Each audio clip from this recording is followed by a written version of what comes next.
Ya, di balik suatu servisan itu ada kisah yang mungkin kadang kalau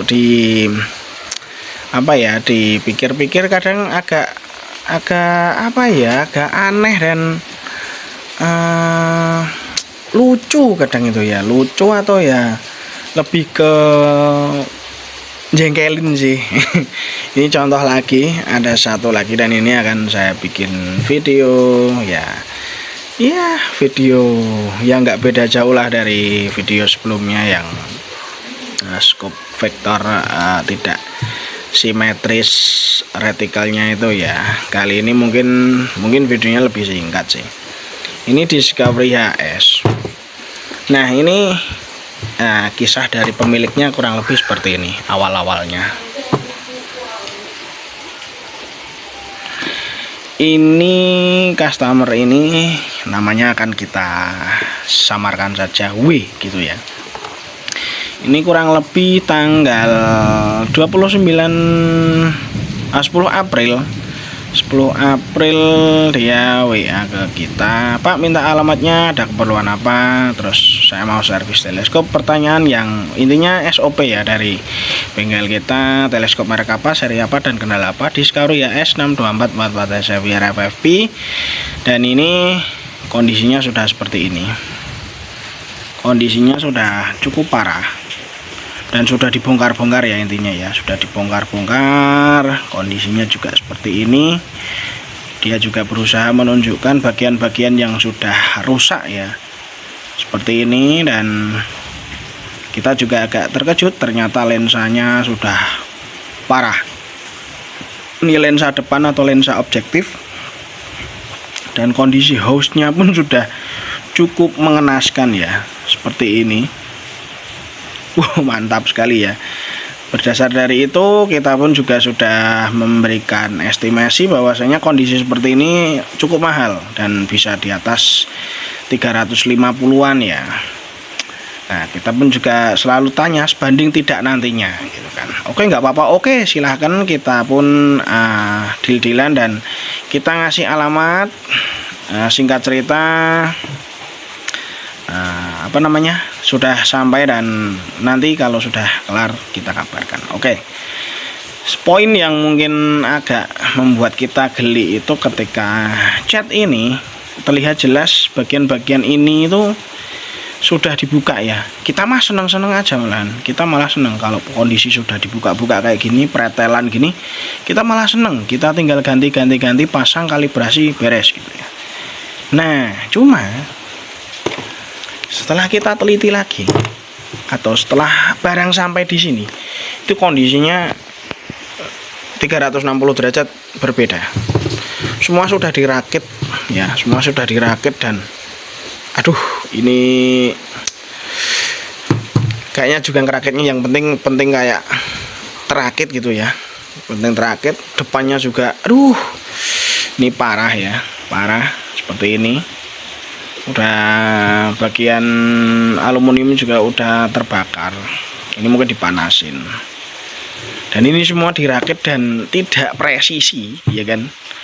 Ini tidak presisi, miring ya bagian depannya ini. Aduh, ini sih gini loh, saya tuh sering menekankan, kalau ragu atau tidak punya dasar ilmu untuk membuka skop, jangan pernah membuka skop, kecuali memang niatnya mau belajar atau pengen bisa.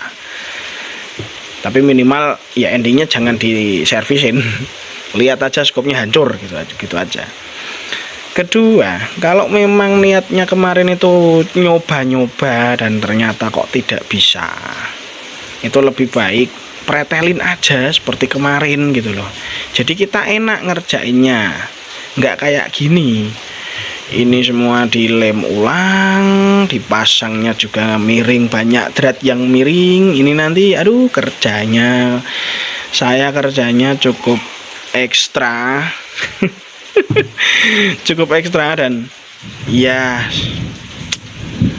mau nggak mau kita juga naikin tarif gitu loh, naikin tarif mau nggak mau, karena kita harus sebanding sama kerjaan kita gitu loh. Ya meskipun kenaikannya juga nggak signifikan sih, paling ya cuman apalah, kalau kasarannya buat rokok, beli rokok ya mungkin cuman dapat 2 bungkus ya kan. Kalau buat rokok misalnya ya kan. Ya sekali lagi ini malah justru dirakit gitu loh. Aduh, udah mana ya situlah. Kondisi viewnya kayak apa nggak usah tanya. Kondisi viewnya udah nggak kelihatan apa-apa ya. Itu aja kondisi lensa belakang sudah seperti itu. Dan nggak karu-karuan. Ya kan, itu bagian dalam loh itu. Terus depan itu juga udah nggak kelihatan karena ini ada honeycomb, tapi itu terlihat ada guratan ya, itu kan lensa pecah ya. Ya oke lah, akan coba saya kondisikan, meskipun saya harus kerja 2 kali, harus bongkar skop ini lagi dari awal. Kan enak ya, udah bongkaran kayak di cat tadi gitu, tinggal dimasukin tisu satu-satu, wadahin plastik, masukin box, kirim ke sini. Wah, ngeringan-keringanin kerja kita gitu. Tapi kok malah ya sembuh lah. Yes, oke lah, akan coba saya kondisikan gimana nanti ya. Ya pertama-tama saya juga akan memulai untuk membuka bagian-bagian baut ini ya. Ini skrup, biasanya diberi skrup M2 atau 2,5 mm ya dari pabrikannya sana. Bagian ini itu terkadang ada yang dilem, ada juga yang tidak, tapi kebanyakan sih dari sananya ya cuman sebatas dipasang, dikasih thread locker ya, cuma ya tidak begitu maksimal kasih thread lockernya ya. Jadi ya terkadang potensi air masuk itu adalah potensi air masuk dari celah-celah bagian ini gitu. Dan ya itu cukup bahaya sih, cukup bisa menjadikan isu di kemudian hari ya. Dan inilah setelah skrup-skrup dibuka, baut dibuka, kita ambil bagian itu, bagian yang entah saya pun juga nggak tahu tujuannya buat apa, mungkin buat nempatin sender atau mungkin apa ya, nggak tahu. Nah kemudian langkah selanjutnya yang udah pasti dilakukan itu adalah mencopot lensa belakang atau lensa okuler. Cuman ini mantap, pokoknya ini susahnya minta ampun, bahkan saya pun sampai kesusahan ya buat buka bagian itu, sampai susah banget, sampai itu aslinya waktunya cukup lama ya, tapi saya percepat. Ternyata di situ sealnya pun sudah rusak, bagian-bagiannya sudah bengkok-bengkok, dan memang ini cuman asal dipasang gitu aja, jadi tidak mempertimbangkan aspek-aspek biar presisi atau apa ya kayak gini langsung kita musnahkan, karena memang sudah nggak ada gunanya juga. Nanti kita harus kasih seal ulang gitu. Dan langkah selanjutnya kita akan buka bagian spring ASR nya ya, atau automatic spring release. Ini kita akan mulai lanjut buka bagian torak, dan ini juga mantap, dilem semua, serba dilem. Saya pun harus pakai alat pembuka saya sendiri. Kalau pakai bawaan dari Discovery-nya sana biasanya patah sih, karena itu kan cuma terbuat dari, kalau nggak aluminium ya paling cuma sekelas ABS ya, atau plastik. Lalu lanjut kita akan buka di bagian LED, karena memang urutannya seperti ini ya. Buka scoop itu memang urutannya seperti demikian. Kalau ada urutan yang salah ya biasanya sih akibatnya cukup fatal. Itu ada bagian-bagian yang bisa jadi kena damage atau imbas yang tidak diinginkan ya. Terus kita akan copot bagian patrinya atau bagian timahnya pakai pemanas, dan copot bagian lensa zoom, ini bagian zoomnya ya, pemutar zoom atau zoom adjustable. Lalu kita akan ambil spring atau o-ringnya, dan kita akan kasih thread release ya. Ini formulasi ini cukup ya menarik, saya gunakan itu cukup sudah cukup lama ya, mungkin sejak sekitar ya 7-8 tahun ini lah saya udah pakai formulasi yang ini. Kalau yang dulu-dulu itu waktu sekitar 2014an awal itu saya pakainya yang masih cukup konvensional dan durasi daya lelehnya itu cukup lama. Kalau yang ini sebentar sih, nggak lama-lama banget. Jadi ya cukup menyenangkan sih pakai yang ini, cuman ya harganya cukup mahal juga ya. Kembali lagi kayak istilah orang Jawa, onorgo norupo lah. Nah itu bisa terlihat sudah mulai bisa terbuka bagian lensa belakang, dan saya selalu membawa atau memakai pelapis karet itu dalam motor. Saya potong-potong, saya kasih, dan ini biasanya selip ini biasanya kurang pembersih aja, kita kasih jenis cairan pembersih ya. Itu sudah terlihat terlepas, dan kita akan buka bagian erektornya atau hose erector tube ya. Hose erector tube-nya kita akan coba buka seperti apa wujudnya ya. Ya wujudnya kayak gitu. Ini memang ya saya di sini cuman memperlihatkan cara atau tata cara pembongkaran di bengkel saya, bahwasanya memang SOP-nya seperti ini gitu. Dan saya mulai membuka bagian pada teleskop tersebut, entah bagian SF, bagian turret, dan lain sebagainya ya. Semua akan kita overhaul total karena kondisi skop ini cukup mengenaskan dalam tanda kutip ya. Semua akan kita copot ya sampai benar-benar tidak ada lagi komponen. Dan kita ini ke problem selanjutnya, kita harus ambil honeycomb-nya.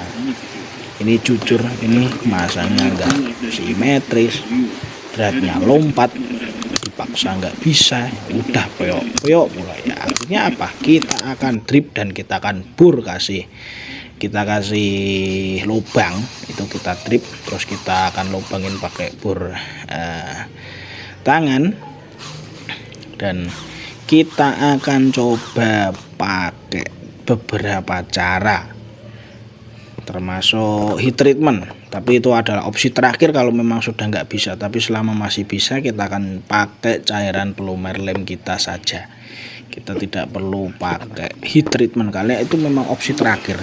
Heat treatment itu biasanya efeknya seperti pada gambar, jadi aluminiumnya itu memerah gitu ya, atau menguning, atau ya agak kayak ke warna apa sih ini, warna kayak seperti tembaga lah ya, seperti memerah menguning. Nah ini setelah kita kasih thread release ya, ini memang butuh perjuangan, ini nggak main-main, ini butuh perjuangan lama. Dan ini durasinya saya persingkat, ini asli durasi bongkarnya itu hampir setengah jam lebih gitu loh, cuman ini ya saya persingkat, saya ambil aja poin-poin yang penting. Saya berusaha untuk coba lompatin threadnya biar sejajar, dan alhasil alhamdulillah bisa mulai terbuka, meskipun ya perjuangannya masya Allah. Saya salut deh sama orang-orang yang bisa terima bongkar tapi tidak terima pasang ya, terima pasang juga tapi pasangnya ngawur. Tuh saya salut sama orang-orang yang kayak gini. Tapi percaya deh sama saya, jangan dilakuin, nanti akan saya rugi sendiri gitu, honeycomb itu nggak penting, pasti akan rugi. Percayalah sama saya, honeycomb itu nggak ada fungsinya. Dan kalau masang sesuatu itu usahakan presisi, kalau nggak pengen rusak jadinya. Udah masangnya miring ya kan, honeycomb itu juga nggak ada fungsinya. Ini tuh cuman aksesoris dari sana gitu loh. Dan yang pakai kayak gini tuh cuman apa? Sniper, real sniper yang target mereka itu sama-sama manusia gitu loh. Bukan tekukur, bukan celeng, bukan ayam, atau bukan musang gitu loh.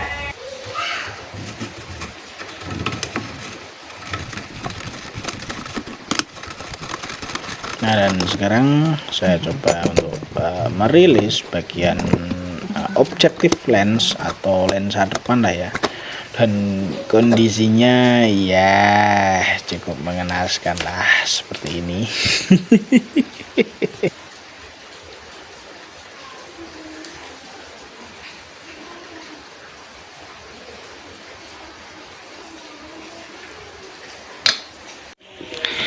Ya, dan seperti ini ya kondisi skopnya. Sangat disayangkan sih kalau sedari awal ada kerusakan entah apa itu langsung bisa kita tanganin, ya nggak mungkin akan jadinya seperti ini gitu ya. Apalagi sampai lensanya itu sampai ya pecah kayak gini ya kan, sampai ini hostnya aja, aduh ya ampun. Ini udah nggak bisa dipakai ini harus ganti satu set sama hostnya ya kan, karena memang ya hostnya aja rusak gitu loh, hostnya aja rusak. Ini bagian erektor juga ya kan, sampai berusaha buat mungkin ini dicepit-cepit atau apa ya, dan itu juga ngaruh di pandangan gitu loh, pandangannya jadi peok-peok ya kan. Hal lain sih aman, tidak ada masalah. Lensa-lensa semua ya kecuali lensa objektif ini sudah pecah. Lainnya sih komponen lain-lain aman. Cuman ya ini nanti akan membutuhkan perbaikan yang cukup signifikan. Dan ini baru tahap pembongkaran ya. Dan ya mohon maaf, ini nanti untuk tahap perbaikan, assembling ya, finishing saya nggak bisa videoin.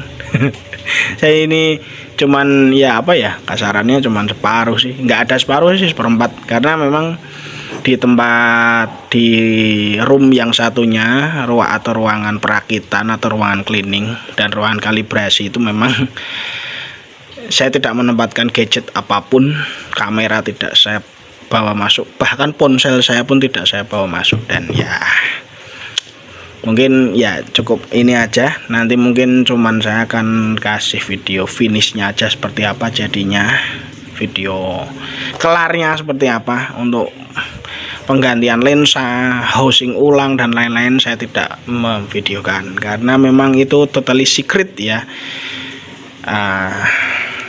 Pelit oke ya, saya pelit memang. Bodoh amat. Oke. Ya, saya akan bawa ke ruangan selanjutnya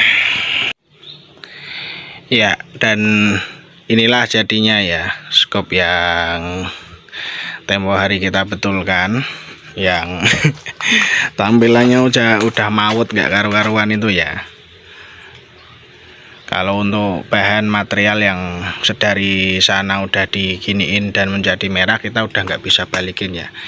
Cuman untuk kondisi daleman dan lain-lain kita udah langsung bisa beresin. Lensa yang pecah juga udah kita ganti baru ya. Kita ganti baru, coating hijau, mantap sih. Yang belakang kita poles ulang, coating hijau. Dan tampilan viewnya seperti ini. Cuman ya itu ada entah ya 1 atau 2 bintik itu memang nggak bisa kita beresin. Nah itu kelihatan ya, di atas itu ada bintik hitam apa ya, itu sudah bekas bongkaran sendiri. Dan ya memang kondisinya cukup parah gitu loh, bongkarnya itu asalan ya kan ya. Tapi sudah jos ini. Daripada kemarin ya, itu udah dipastikan jadi sampah. Mantap sih ya, semoga aja awet dan tidak dineko-neko lagi ya. Pesan saya sih simpel, setiap ada skop kayak gitu itu, kalau dikira serasanya ragu, mau bongkar sendiri ragu, mending jangan.